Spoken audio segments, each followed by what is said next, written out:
Biscotti Cric, bontà quotidiane. Oggi vi consiglia wafers ai frutti di bosco e Brasil wafers ricoperti al cacao.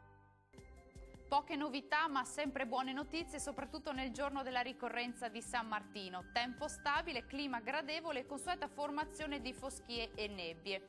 Vediamo intanto il dettaglio di mercoledì 11 novembre. Sul Veneto alta pressione, tempo asciutto anche con un ampio soleggiamento sul Bellunese e sui rilievi in genere. Massima attenzione però alle nubi basse e alle nebbie sulle pianure e sulle coste, spesso persistenti per tutto l'arco della durata della giornata. Temperature massime che saranno comprese tra 13 e 18 gradi, valori minimi tra 8 e 10 gradi.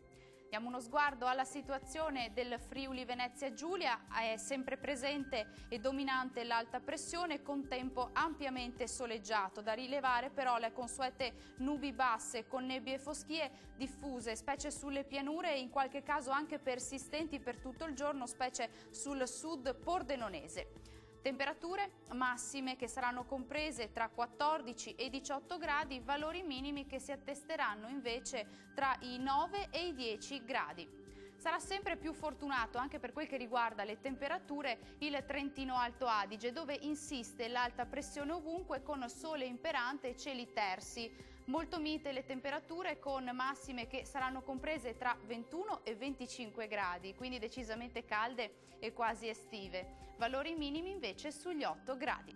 Il mare sarà generalmente calmo, i venti invece saranno deboli nord-occidentali. Dal meteo anche per oggi è tutto, grazie per l'attenzione e buon proseguimento in compagnia dei programmi della nostra emittente.